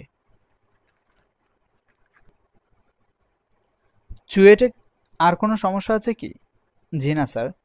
সিভিল ডিপার্টমেন্টে? আরহামের বুক চিরে হতাশার নিঃশ্বাস পায়। রাত 1টার সময় স্যারের চুয়েটের সিভিল ডিপার্টমেন্টের উপর এত মায়া দেখে তার ভীষণ আফসোস হয়। এই মায়াটা যদি একটু তার প্রতি থাকতো, তাহলে সুন্দর ঘুমটা আর ভাঙতো না। নিমজ্জিত কণ্ঠ ঠিক রেখে জবাব দেয়, স্যার, আপনি যেভাবে চুয়েটের উন্নয়ন করে যাচ্ছেন, এটা এমনভাবে চলতে থাকলে চট্টগ্রাম বিশ্ববিদ্যালয় সহ অন্যান্য স্কুল কলেজের এখন সময়ের ব্যাপার আপনার বিপক্ষে আন্দোলনে নামার। জনগণ তো আর বুঝবে না চুয়েটে ম্যাডাম আছে জন্য। বাদ দাও। একটা কথা ছিল স্যার, ম্যাডাম কালকে সকালে দেশে ফিরছেন। আরহাম হতে উচ্চারিত একটা বাক্যেই সান্নিধ্যের মেরুদণ্ডে বেয়ে শীতল স্রোত নেমে দেয়। মুখরেখা হয়ে ওঠে শান্ত, কিন্তু অজানা কারণে শরীর তার দ্বিগুণ উত্তাপে ঘেমে ওঠে। মনে হচ্ছে আবারও গোসল করতে হবে। এই অতি মূল্যবান কথাটা শোনার জন্য সে অধীর আগ্রহে বসেছিল পাঁচটা দিন। আজ অবশেষে এই মাঝরাতে তার সমাপ্তি ঘটল। কালকে হয়তো মরুভূমির তীব্র উত্তপ্ততা শেষে সত্যি তার মনে মুষলধারে বৃষ্টিপাত শুরু হবে। অ্যাসির বাতাসে ঠান্ডা শীতল কক্ষ, নীরবতায় মুখর। খসখসে কাগজের উপরে কলম চলছে বেশ জোর গতিতে। সান্নিধ্য নিজের সমস্ত মনোযোগ অনেক কষ্টে ঢেলেছে ফাইলপত্রে। পাহাড় সম কাজের মধ্যেই আবার এসেছে নতুন কাজ। সদরঘাট ফিশারম্যান হাব নির্মাণের প্রস্তাবনা এসেছে। এলাকার জেলে সম্প্রদায়দের নিয়ে বেশ বড়সড় কাজ এটা। মাছ ধরার কয়েকশো ট্রলার, বালার নৌকা, বরফ সরবরাহ ও বিপণনের সুব্যবস্থা করতে উপরিমহল হতে এসেছে বিশেষ জোরদার। তবে কাজে কাজে এমপি সাহেব নিজে বিধ্বস্ত হলেও মনটাকে সে সুরক্ষিত রেখেছে তার একান্ত রমণী কায়ার জন্য। এত কাজের চাপেও তার ভিতরটা অস্থিরতায় টালমাটাল অবস্থা। কত যুগ ধরে সে বুভুক্ষুর নেই, প্রেয়সীর অপেক্ষায় কাতর হয়ে আছে। চোখে মুখে তার সুস্পষ্ট আভাস ফুটে না উঠলেও হৃদয় গহীনে হাহাকারের প্রতিধ্বনি সে ঠিকই শুনতে পায়। টানা স্বাক্ষরের মাঝে ফাইলে দৃষ্টি নিবদ্ধ রেখে গম্ভীর কণ্ঠে জিজ্ঞেস করে, এই প্রস্তাবনে বাজেটের লাইন আইটেমগুলো আবার চেক করেছ? জি স্যার। ঠিকাদারের লিস্টে আমার মনোনীত কয়েকজনকে রাখা হয়েছে স্যার, কিন্তু রাজীব পাটোয়ারি তো বেশ ঝামেলা করছে এই নিয়ে। সে রীতিমতো প্রেস বিজ্ঞপ্তিতে সোশ্যাল মিডিয়ায় জাহির করছে প্রকল্পের এই জমি বিতর্কিত। একটা মহল এই নিয়ে বেশ তোড়জোড় শুরু করেছে। I don't care. এই প্রকল্প নিয়ে 500 পরিবারের রোজগার জুটবে। ফাইলটা এখানে রাখো, আমি প্রধানমন্ত্রীর অফিসে পাঠাবো। Okay sir. নীরব কাজের মাঝে স্লাইডিং ডোর টানার শব্দ হয়। নম্র কণ্ঠে সহকারী হতে ভেসে আসে, স্যার, নাজির সাহেব এসেছেন, আপনার সঙ্গে দেখা করতে চান। সান্নিধ্যের ভ্রু কুঁচকে যায়। আজকে যতটা সম্ভব সে নিজেকে ঠান্ডা রাখার আপ্রাণ চেষ্টা করে যাচ্ছে। মারামারি ফাটাফাটি একটা দিনের জন্য অন্তত বন্ধ রাখার কঠিন প্রত্যয় করেছে মনে মনে।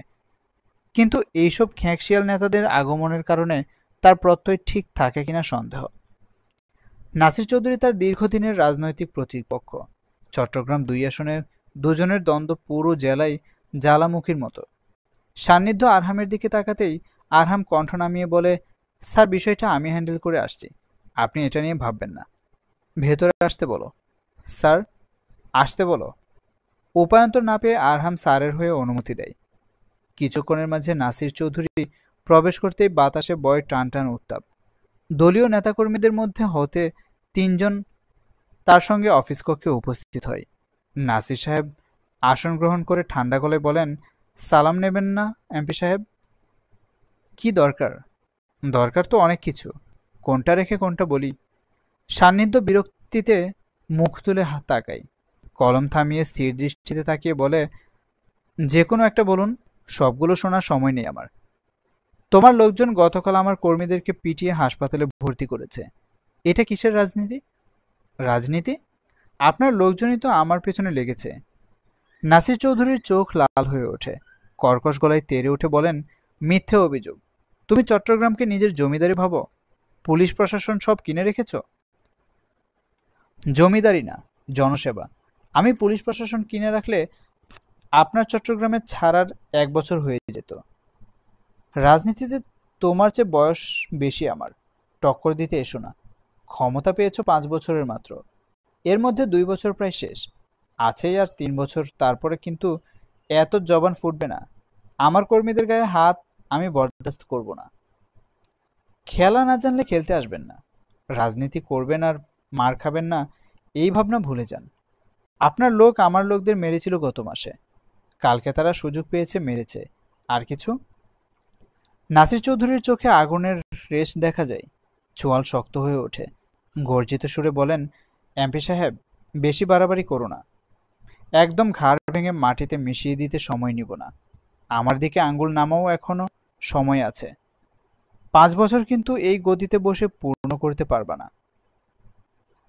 সান্নিধ্য বাঁকা হাসে, ঠোঁটের উপর ঠোঁট কামড়ে বলে, আপনার কয় নাম্বার বাপ আমাকে গদি কিনে দিয়েছে নাসির চৌধুরী? না মানে জানতে ইচ্ছে হচ্ছে আপনার কোন বাপের গদিতে আমি বসে আছি। এই এমপি, গলা নিচে। আমার কার্যালয়ে এসে আমার সাথে গলাবাজি করবে না। আমি চাইছি না তোমার হাড়গোড় আলাদা করতে। আজকে আমার জন্য ভালো দিন, ভালো থাকতে দাও, বের হও। এসব নাকে কান্না করতে আসবে না নেক্সট টাইম থেকে। নাসির চৌধুরীর সঙ্গে থাকা পোষ্যগুলো ফুঁসে উঠতেই আরহামের চোখের রাঙানিতে দমে যায়। উত্তপ্ত কণ্ঠস্বর ভেদ করে বলে, মোটেও এই ভুল করবে না। এক পা সামনে আগাবে তো স্যারের অনুমতির আগেই পা ঝুলিয়ে হাতে ধরিয়ে দেব। নাসির চৌধুরী হাত মুঠো করে টেবিলে করাঘাত করে উঠে দাঁড়ান। আঙ্গুল উঁচিয়ে সান্নিধ্যের সামনে ক্রুদ্ধ কণ্ঠ উগরে দিয়ে বলেন, তোর বাপকে এই নাসির চৌধুরী দমিয়েছে, একদম ফাঁকা মাঠে গোল দিয়েছে। তুই সেই কুত্তার বাচ্চা হয়ে আমাকে শাসিয়ে যাস? আমাকে চিনতে এত ভুল? সান্নিধ্য চুপ করে বসা ছেড়ে উঠে দাঁড়ায়। নাসাপথে তার দীর্ঘ শ্বাস বয়। এ জীবনে তার আর ভালো হয়ে হবে না। পাঞ্জাবির হাতা গুটিয়ে এসে সরাসরি দরজা বন্ধ করে দেয়। অতঃপর নাসির চৌধুরীর সম্মুখে এসে দাঁড়িয়ে শান্ত চোখে তাকিয়ে সপাটে একখানা গালে থাপ্পড় বসিয়ে দেয়। আকস্মিক থাপ্পড়ে নাসির চৌধুরী হতবিবল হয়ে ওঠে। গালে হাত দিয়ে বিস্ফোরিত নেত্রে তাকাতেই সান্নিধ্য ধারালো চোখে তাকিয়ে বলে, বাপ ডাকবে আমাকে চৌধুরী। আজকে একটু শাসন করলাম বাপ হয়ে, পরবর্তীতে ব্যথাঘাত করব। নাসির চৌধুরী 2 কদম পিছিয়ে যান। গালে লাল হাতের ছাপ স্পষ্ট হয়ে গেছে ইতিমধ্যে। সান্নিধ্যের দিকে দৃষ্টি রেখে সে বিক্ষুব্ধ মনে পকেট হতে রুমাল বের করেন। বাম হাত দিয়ে গাল মুখ মুছতে মুছতে বলেন, হিসেব বাকি রইল এমপি। এই অপমান চৌধুরী ভুলবে না। আপনি হিসেবের খাতা খুলতে থাকুন, আমরা আছি, সমস্যা নেই। আরহামের ঠান্ডা স্বরের জবাবে নাসির চৌধুরী নির্বিশেষ তাকিয়ে থাকেন। সঙ্গে থাকা জাফর ভারী কণ্ঠে বলেন, স্যার চলুন, দেখা হবে পরে। দরজা খুলে হনহনিয়ে বেরিয়ে যান নাসির চৌধুরী। স্ফুলিঙ্গের ন্যায় জ্বলতে থাকা মুখরেখায় সে নীরবে কঠিন বার্তা দিয়ে যান। এদিকে এমপি সাহেবের আজকে এত ঠান্ডা মেজাজ দেখে আরহাম দ্বিরুক্তি না করে সরাসরি জিজ্ঞেস করেন, স্যার আপনি আজকে কিছুই করলেন না? সুস্থ শরীরে নাসির চৌধুরী বেরিয়ে গেল। কালকের কাটা হাত এখনো ঠিক হয়নি আমার, আজকে ফর্মে ফিরলে আবার কাটতো। স্যার মেডিসিন আনবো? নো নিড, অ্যাসির পাওয়ার বাড়িয়ে দাও। সান্নিধ্যের নিজের চেয়ার টেনে শরীর এলিয়ে বসে, চোখ বন্ধ করে নিজেকে ক্রমাগত শান্ত করার প্রয়াস চালিয়ে যায়। ধারালো মুখরেখায় ভিতরটা তার দগ্ধ হচ্ছে। একটা থাপ্পড়ে তার আয়াস মেটেনি। সময় করে সে আবারও নীরব অভিযান চালিয়ে আয়াস মিটিয়ে নেবে। ভাই, ভাবি আসছেন? সান্নিধ্য এক নিমেষে চোখ খুলে ফেলে। জ্বলন্ত চোখ দুটো তার দপ করে নিভে যায়। শেহরিন আসছে? অবিশ্বাস্য দৃষ্টিতে তাকাতে আসিফের ব্যস্ত স্বরে বলে, রিমনের সাথে এসেছে। কোথায়? নিচে, আপনার কাছে আসছেন। আচ্ছা তোমরা যাও। আরহাম স্যারের সামনে হতে স্বাক্ষরিত ফাইলগুলো দ্রুত তুলে চলে যায়। এমপি সাহেব 360 ডিগ্রি অ্যাঙ্গেলে পুরোপুরি ঘুরে গিয়েছেন। একটু আগের এমপি সাহেব আর বর্তমানের এমপি সাহেবের মাঝে বিস্তর ফারাক। শেহরিন ম্যাডাম কি জাদুবিদ্যায় পারদর্শী, নাকি স্যার নিজেই অদৃশ্য মায়াজালে পেঁচিয়ে গিয়েছেন? সদুত্তর খুঁজে পায় না আরহাম। আরহাম আসিফ দুজনে চলে যেতেই সান্নিধ্য টেবিলে রাখা কাচের গ্লাসের পানি একদমে নিঃশেষ করে ফেলে। নিজেকে যথাসম্ভব নিয়ন্ত্রণ রেখে হাতের কেটে যাওয়া অংশটা ঢাকার জন্য মেডিকেল স্কচ টেপ লাগিয়ে দেয় ড্রয়ার হতে। আসবো?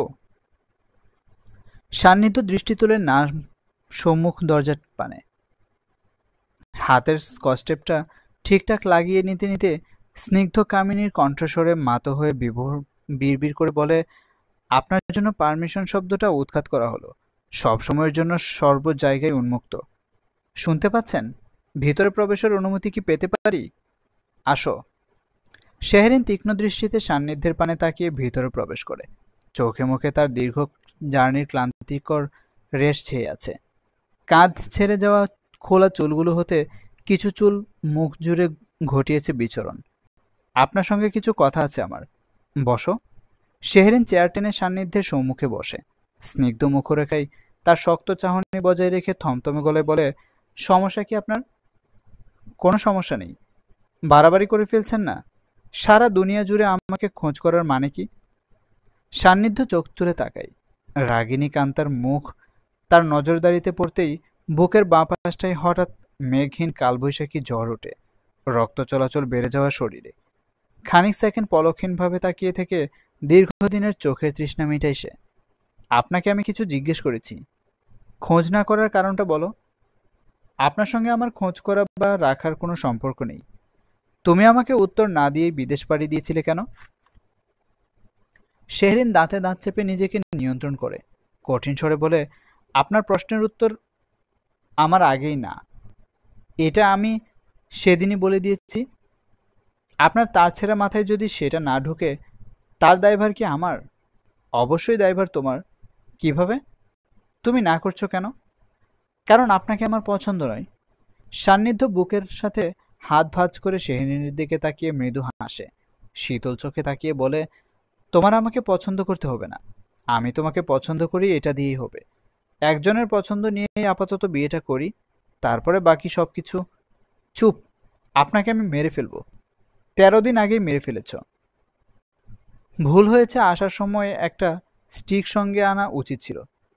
আপনার মাথায় বাড়ি দিয়ে ভূত নামাতাম, আর এই অফিস ভেঙে চুরমার করে দিতাম। মাথা হতে ভূত নামবে না এটা শিওর, বাট এই অফিসের সবকিছু সরকারের। ক্ষতিপূরণ নিজের পকেট থেকে দিতে হবে, এইটুকুই just. But I will manage ইট। শেহরিন রাগে দগ্ধ হয়ে আসে। মুখ জুড়ে তার লাল আভা ছড়িয়ে পড়ছে। সে পারছে না এমপি সাহেবকে হাতে মারতে। বড় বড় চোখে তাকিয়ে বলে, বেশি বাড়াবাড়ি মোটেও ভালো না। আপনি অতিরিক্ত করে ফেলছেন। জানেন, মামার বাসায় আমার একটা ব্যাড ইমেজ ক্রিয়েট হয়েছে আপনার জন্য। সবাই সন্দেহ করছে আপনার আমার সম্পর্ক নিয়ে। শান্ত হও। ওনাদের সন্দেহটাকে সত্যি করলেই তো বিয়েটা সলিউশন হয়ে যায়। আপনি নিজের প্রতি এত আত্মবিশ্বাস কিভাবে আনেন বলবেন প্লিজ? মানে আপনার যাকে পছন্দ হবে তাকেই আপনার চাই। যাকে পছন্দ করেছেন সে চাইছে কিনা না চাইছে সেটা দেখার সময় নেই, তাই না? আত্মবিশ্বাস আমার বরাবরই একটি বেশি থাকে নিজের প্রতি। তার উপরে তুমি আজকে আমার কার্যালয়ে নিজে হতে এসে আরো বাড়িয়ে দিয়েছ। আমি বাধ্য হয়ে এসেছি আপনাকে সতর্ক করতে। শখ করে মোটেও নয়। কি সতর্ক?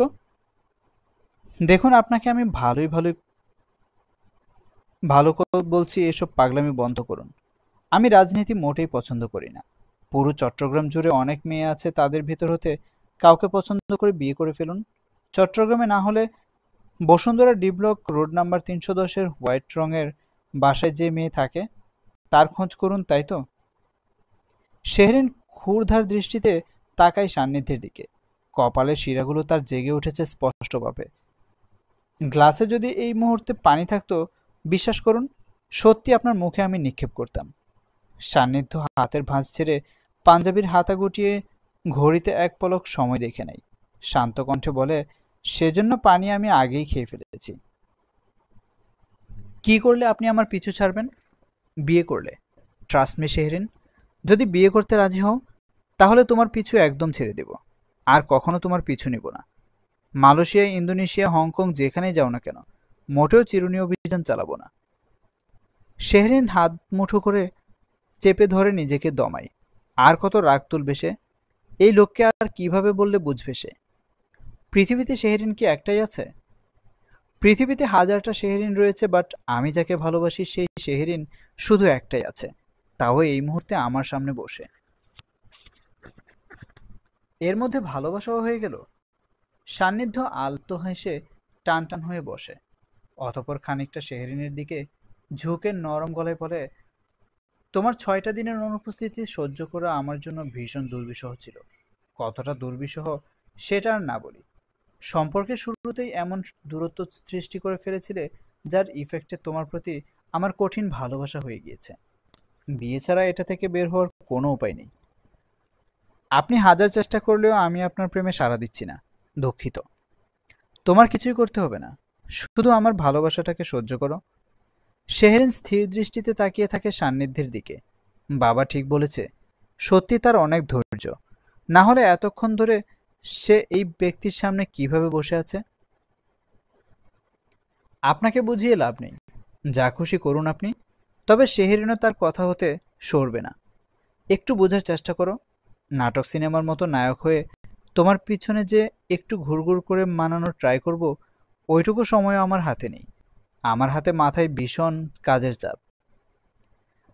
এই যে কাগজ ফাইলগুলো দেখছো, এগুলো সব আমাকে দেখতে হবে, কনফার্ম করতে হবে। 101টা বাজেট আর প্রস্তাবনা, সঙ্গে তো মিটিং মিছিল আছেই। তুমি প্লিজ মেয়েদের ধর্ম হতে একটু ব্যতিক্রম হও। এক কথায় রাজি হয়ে গ্রিনেস বুকেও রেকর্ড করো। আমি শিওর তোমার থেকে অনেক মেয়েরাই অনুপ্রেরণা পাবে। এতই যখন কাজের চাপ, তখন আপনাকে বিয়ে কেন করতে হবে? বিয়ে ম্যান্ডেটরি কাজ। আমার হক আছে তোমার প্রতি। শেহরিনের কান ঝাঁঝরা হয়ে ওঠে। সে আর সহ্য করতে পারে না। তড়িৎ গতিতে উঠে দাঁড়িয়ে কাঁধে ব্যাগ ঝোলাই। মুখচোয়াল শক্ত করে বলে, রাজনীতি যারা করে তারা যে ভিন্ন গ্রহের প্রাণী, আজ সেটার সুস্পষ্ট প্রমাণ পেলাম। সান্নিধ্য শাহজাদ খান, আপনি পাবনা সোজাসুজি যান। এটাই আপনার জন্য পারফেক্ট সলিউশন। আসি। শেহরিন বের হতেই আসিফ ব্যস্ত পায়ে উপরে ওঠে। সান্নিধ্যের কেবিনে ঢুকেই নিরেট গলায় বলে, স্যার, ম্যাডামকে একা ছাড়া ঠিক হবে না। বৃষ্টি হচ্ছে, তার উপরে নাসির চৌধুরীর লোকজন আশেপাশেই আছে। ম্যাডামকে ওরা দেখেছে আসার সময়। সান্নিধ্য কাজ ফেলে তৎক্ষণাৎ উঠে দাঁড়ায়। ফোন ওয়ালেট পকেটে ঢুকিয়ে সরাসরি কক্ষ হতে বের হতে হতে বলে, এদিকটা ম্যানেজ করো। আমি সাইট পরিদর্শনের সময়টা 6টার দিকে দিতে বলো। Sir, protocol? দরকার নেই। ঝুম বৃষ্টিতে আকাশ ভারী। দুপুরের বেলা পাল্টে মনে হচ্ছে সন্ধ্যা নেমেছে। মেঘের গর্জন হুঙ্কার ছাড়ে গলা তুলে। সনসনে গলায় সনসনে বাতাসে চারদিকটা ছেয়ে যায় মুহূর্তেই। শেহরিন কার্যালয় ছেড়ে কয়েক কদম এগোতেই ঝড়ো বৃষ্টির কবলে পড়ে। উপায়ন্তর না পেয়ে রাস্তার একপাশে ছাউনিতে দাঁড়িয়ে গা বাঁচায় কোনো মতে। শরীর হতে বৃষ্টির পানি ঝরার লগ্নে ঠিক তার সম্মুখে এসে দাঁড়ায় সাদা রঙের একখানা গাড়ি। ফ্রন্ট লাইটের থেমে থেমে জ্বলা আলো তার চোখে গিয়ে লাগে। ভালোভাবে চোখ তুলে তাকাতেই দেখে সঙ্গে সঙ্গে গাড়ির দরজা খুলে যায়। ওঠো। ভ্রুদয় বাঁকা হয়ে আসে শেহরিনের। ঠোঁট নাড়িয়ে বিড়বিড় করে উচ্চারণ করে, এমপির ঘরের এমপি, আমি আমার বাসা চিনি। আমার কিসের দায় পড়েছে গাড়িতে ওঠা? উঠতে বলেছি। আপনার কি বিবেক বুদ্ধি সব লোপ পেয়েছে? এত কথা হয়ে যাওয়ার পরেও পিছু ছাড়ছেন না। গাড়িতে উঠে যা খুশি বলো, আমি শুনছি। প্লিজ আমাকে আমার মতো ছাড়ুন। আমার কোনো প্রয়োজন নেই হেল্প নেওয়ার। এদিকের এরিয়াটা ভালো না, একা একা যেতে পারবে না। আমি পারবো যেতে, আপনাকে এত ভাবতে হবে না। শেহরিন, জেদ করো না। আমাকে আবার ফিরতে হবে। রাজনীতি নিয়ে তোমার খারাপ ধারণা থাকতে পারে, বাট মানুষ নিয়ে নয় আশা করি। এই মুহূর্তে তোমার সেফটি আমার কাছে গুরুত্বপূর্ণ। শেহরিন দৃষ্টি শিথিল করে সান্নিধ্যের সিরিয়াস ভঙ্গিমায় বলা কথায় আশেপাশে তাকিয়ে দেখে সত্যিই জনবহুল শূন্য। এই সময় একা একা বাসায় ফেরা একটু কঠিনই তার জন্য। তার উপরে ভেজা শরীরে রাস্তায় চলাচল বিষয়টা একটু দৃষ্টিকটুই হয়ে যায়। ঠোঁট গোল করে নিঃশ্বাস ছেড়ে সে চুপচাপ উঠে বসে গাড়িতে। এমপি মানুষ, আপনার উচিত জনগণের সেবা করা। আমি বিপদে পড়েছি তাই আপনার থেকে সাহায্য নিয়েছি। অন্য কিছু না ভাবলে খুশি হব। সান্নিধ্য কোনো প্রতিউত্তর করে না। স্টিয়ারিং ঘোরাতে ঘোরাতে সামনের দিকে দৃষ্টি রেখে ঠোঁটের কোণে ক্ষীণ হাসি ফুটিয়ে তোলে। বৃষ্টির ধারায় মন তার এখন শান্ত। মরুভূমির উত্তাপ অবশেষে ক্ষান্ত হয়ে পশলা বৃষ্টির দেখা দিয়েছে। পাশে রেখেছে তার বুকে ঢেউ তোলা খরস্রোতা নদীকে, যে নদী অশান্ত উত্তাল, সহজে বাঁক নেয় না তার পানে। পিচ ঢালা বৃষ্টি ভেজা রাস্তায় সাই সাই করে গাড়ি ছুটে যায়। ওয়াইপারের ক্রমাগত উত্তান পাথানে বৃষ্টির ভারী কণাগুলো কাঁচের গা লেপটে নিচে নেমে আসে। শেহরিন নীরব চাহনিতে সেদিকে তাকিয়ে দেখতে থাকে এক মনে। অন্যদিকে একটু পরপর মিরর পানে তাকিয়ে লুকিয়ে ছাপিয়ে দেখে যায় তাকে সান্নিধ্য। এই মেয়েটাকে হাজার দেখলেও হয়তো তার দেখার পিপাসা মিটবে না। মন চায় সারাক্ষণ তাকিয়ে থেকে দেখতে, কিন্তু এমপি সাহেবের কপাল দুর্ভেদ্য। না আছে সময়, না আছে প্রেয়সীর অনুমতি, দুদিকে জোড়াতালি। খানিক সময় পেরোতেই ঝুম বৃষ্টির বেগ একটু কমে আসে। খুলশি প্রবেশ করতে করতেই শেহরিনের চোখ যায় বাজারের সারি সারি ফুলের দোকানগুলোতে। হলুদ বাল্বের আলোতে লাল টুকটুকে গোলাপ, দোলনচাঁপা, রজনীগন্ধা অপরূপ সাজে সেজে উঠেছে। তাকালেই যেন চোখ জুড়িয়ে যায়। শেহরিনের মাথায় হঠাৎ দুষ্টু বুদ্ধি খেলে। এমপি সাহেবের দিকে এক পলক তাকিয়ে সে বাঁকা হাসে। ব্যাটাকে জব্দ করার সে একটা দারুণ উপায় পেয়েছে। দম টেনে সে নিজেকে ধাতস্থ করে পরিষ্কার কণ্ঠে বলে, শুনুন জনগণের এমপি সাহেব, একটু গাড়ি দাঁড় করান। কেন? আমার একটা জিনিস কিনতে হবে। সান্নিধ্য গাড়ি স্লো করতে করতে জিজ্ঞেস দৃষ্টিতে তাকিয়ে বলে, কি? আমার কিছু ফুল কিনতে হবে, দয়া করে একটু উপকার করুন। টাকা দিচ্ছি, কিছু ফুল কিনে নিয়ে এনে দিন। পিচ রঙের গোলাপ ফুল, ন্যাচারাল হেয়ার অয়েল বানাবো। সান্নিধ্য গাড়ি থামিয়ে শেহরিনের দিকে তাকায়। শেহরিন মুখরেখা শক্ত রেখে বলে, পারবেন না? আচ্ছা আমি যাচ্ছি। কিনতেই হবে? হ্যাঁ। সান্নিধ্যের ঘাম ছুটে যায়। প্রথমত ফুলের দোকানের লোক সমাগম বেশ, দ্বিতীয়ত সে তাড়াহুড়াতে সঙ্গে মাস্কটাও আনেনি। এভাবে পাবলিক প্লেসে সবার মাঝ হতে গোলাপ ফুল কেনাটা তার পক্ষে যে ভীষণ কঠিন, সেটা এই মেয়েকে বোঝাবে কি করে? হাজার হোক, যে ট্যাগটা এখন তার সাথে লাগানো, সেটা উপেক্ষা করে সাধারণ একটা কাজ করলেই নিউজে ছড়াছড়ি হয়ে যাবে। শেহরিন সান্নিধ্যের অবস্থা দেখে মুখ টিপে হাসে। মনে মনে বলে, বুঝ বেটা, প্রেম করার শখ কত, আর প্রেম করতে চাইবি? আজকের পর থেকে মাথা থেকে শেহরিন ভূত এমনি এমনি নেমে যাবে। পুলিশ প্রোটোকল নিয়ে চলা এমপি সাহেব নাকি যাবে বাজারের মাঝে ফুল কিনতে? আচ্ছা বুঝতে পেরেছি আপনি পারবেন না, আমিই যাচ্ছি। ওয়েট, থাক, এত কষ্ট করতে হবে না। হাজার হোক মান সম্মানের ব্যাপার। আপনি কি আর আমাদের মতো সাধারণ মানুষ নাকি? আপনি হচ্ছেন চট্টগ্রামের ডন। সান্নিধ্য শেহরিনের চোখ মুখের উচ্ছ্বসতা দেখে তার চালাকি আলগোছে ধরে ফেলে। ঠোঁট চেপে কিছু সেকেন্ড ভাবনা শেষে সিট বেল্ট খুলে চুপচাপ নেমে যায় গাড়ি হতে। অতঃপর বৃষ্টি মাথায় রেখে সে সরাসরি চলে যায় ফুলের দোকানগুলোতে। শেহরিনের চোখের সঙ্গে সঙ্গে মুখও এক লহমায় হা হয়ে যায়।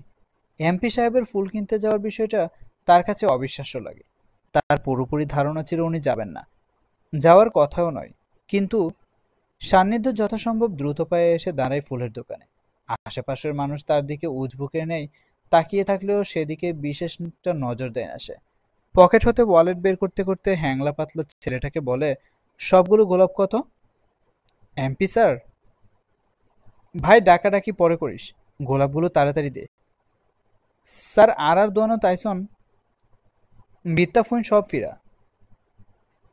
সান্নিধ্য 1,000 টাকার নোট হাতে ধরিয়ে দিয়ে বলে, বিত্তা ফুন সব ফিরা হলে ব্যবসা করা লাগবে না। স্যার আতস টিয়া দাম রাখ বেটা। এক ঝাঁক গোলাপ হাতে নিয়ে সান্নিধ্য দোকান হতে বের হতে হয়ে যায় দ্রুত পায়ে। কিন্তু চোখের দৃষ্টি তার ঠিকই পড়ে কিছু ক্যামেরাবন্দি লোকের দিকে, যারা তার ছবি এমনকি ভিডিও মুঠোফোনে ইতিমধ্যে তুলে ফেলেছে। সান্নিধ্য শতভাগ নিশ্চিত কালকের গরম সংবাদ হিসেবে খবরের কাগজে প্রকাশিত হবে, বৃষ্টির দিনে চট্টগ্রাম 2 আসনের সংসদ সদস্যের দেখা পাওয়া গেল গোলাপের দোকানে। কেউ হয়তো রসিয়ে রসিয়ে প্রকাশ করবে কে সেই নারী যার কারণে বৃষ্টিতে ভিজে ফুল কিনলেন এমপি সাহেব। বন্ধুরা, আজকের গল্পের নাম রাজনীতি বনাম প্রেম নীতি। এটি ছিল গল্পের তৃতীয় অংশ। পরের অংশ পড়তে চান কিনা তা অবশ্যই কমেন্টে জানাবেন। ভালো লাগলে অবশ্যই আমাদের ভিডিওটি লাইক করে শেয়ার করে দিবেন। যারা চ্যানেলটিকে এখনও সাবস্ক্রাইব করেননি, প্লিজ আমাদের চ্যানেলটিকে সাবস্ক্রাইব করে নিন। ধন্যবাদ সবাইকে।